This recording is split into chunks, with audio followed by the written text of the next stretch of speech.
Coming up on Torrance Today, cooking demos are back. The Torrance Certified Farmers Market relaunches its popular program for the first time in years. The city hosts a special hiring event allowing bus operator candidates to complete their entire application from beginning to end. And community members have a couple of opportunities to weigh in this week on matters related to airport noise and the future direction of our local community college. All this and more coming up right now on Torrance Today.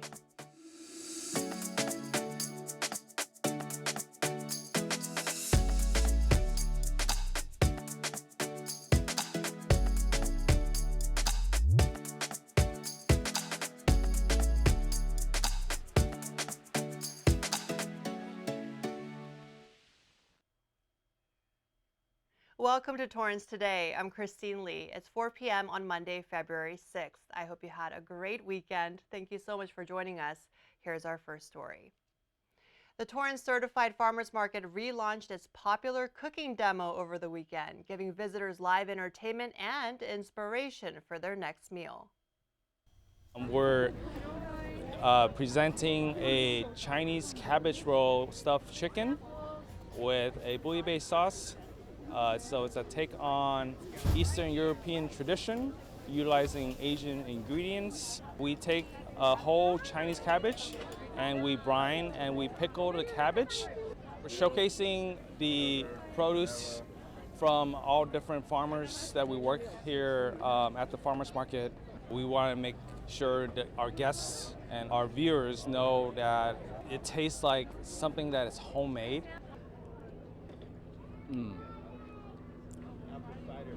That is amazing. Oh my gosh. I'm gonna go for another bite. It doesn't taste artificial. It tastes natural, sweet, fresh. It's organic. It's from the farms. It doesn't take a long time to get to a space like this to sell. We are celebrating Lunar New Year, and it felt really good.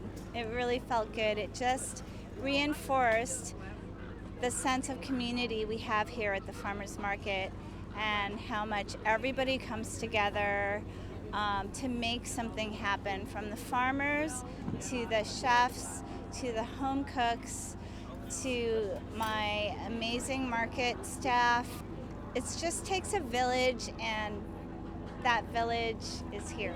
That's what I saw today. The cooking demos begin at 10 a.m. on Saturdays. Get a taste of another Lunar New Year's dish or two this coming weekend. And before then, if you're looking to shop for some fresh fruits and vegetables, the Torrance Certified Farmers Market will be back tomorrow from 8 a.m. to 1 p.m. at Wilson Park.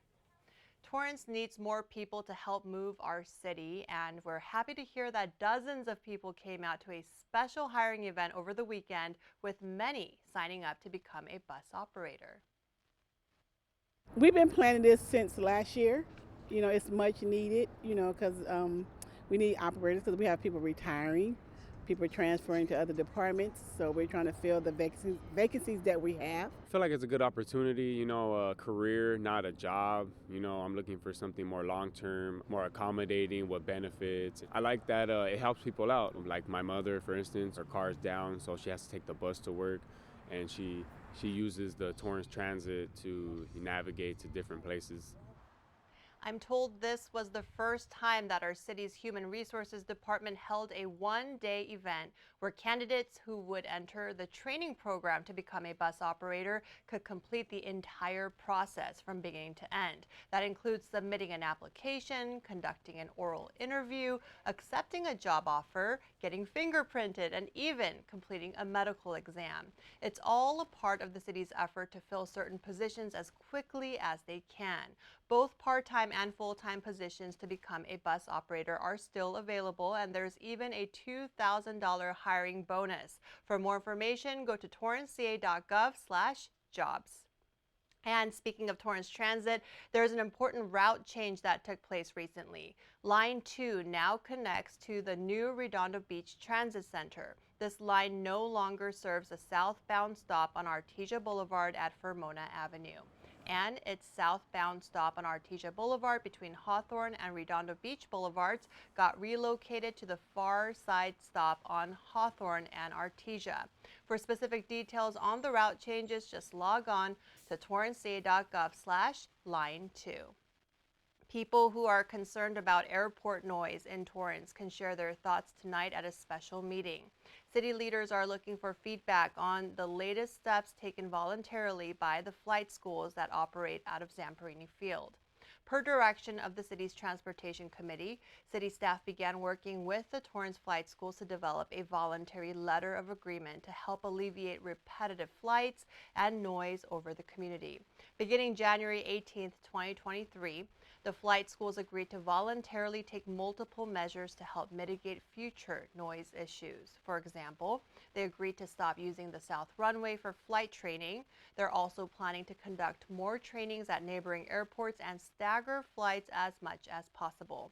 The flight schools will present these plans in detail at the upcoming meeting, listen to the community, and consider making further adjustments as needed. The meeting takes place tonight from 6 to 8 p.m. at the Katie Geisert Civic Center Library's meeting room. And there is another meeting taking place at the same library a little later this week. This one will be hosted by El Camino College. It's part of its public forum series that will help the college to better understand our community's needs. ECC trustee and former City Council member Cliff Newmark will be there on Thursday, February 9th from 4 to 5:15 p.m.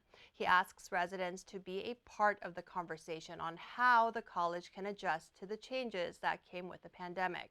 RSVPs are requested. Go to elcamino.edu for more information. This meeting comes as ECC prepares to begin its spring semester this Saturday.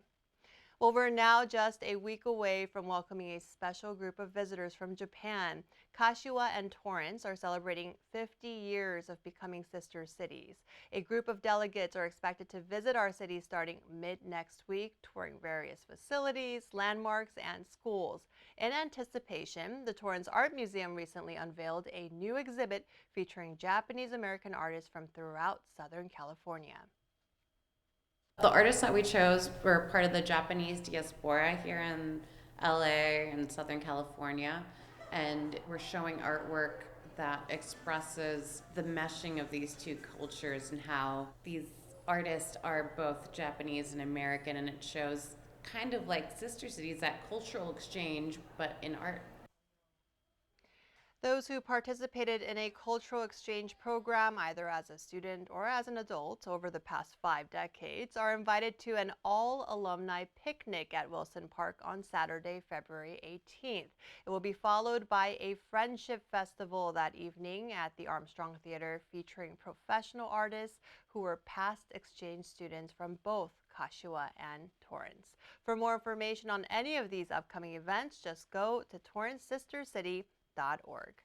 Well, still ahead, it's Monday Memories, and the Torrance Rose Float Association hosts a celebratory dinner marking another year of delivering a larger-than-life float in the iconic Rose Parade when we come back in 60 seconds. What to expect when you're expecting a teenager. Hey guys, today I'm going to show you how to teen-proof your home. First step, hide the car keys, preferably somewhere they would never look. Did that go okay? You have to provide an outlet for their creative expression.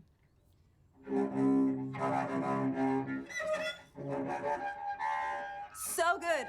Challenges will come up. Be ready for them. Hi, honey. Ready for the... Mom, you don't use mannequins in the mannequin challenge. You don't have to know it all to be a perfect parent.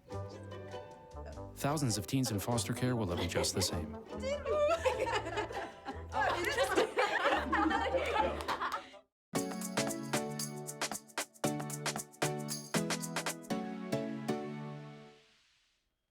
At the end of every episode of Torrance Today, we want to share a positive story that fits the theme for the day.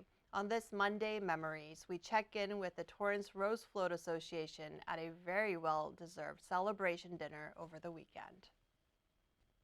I get to see the same people after years and years. And the cool thing now is we're starting to see generations of people that I've worked with. The volunteers care, they have pride. People come because they want to do it, they enjoy doing it, and being a part of a collaborative art project. This year we had an even larger team than last year who totally rocked it, putting every little lentil and petal and piece of moss in place to win that award for us. The President's Award is for the most beautiful floral presentation in a parade that is about flowers on floats. For us to have the most beautiful floral presentation, I have a lot of pride that we won that award. It's always amazing to see what this group can create. Now that we're in the beginning stage for next year's float building process, be sure to look out for the Torrance Rose Float Association's fundraisers.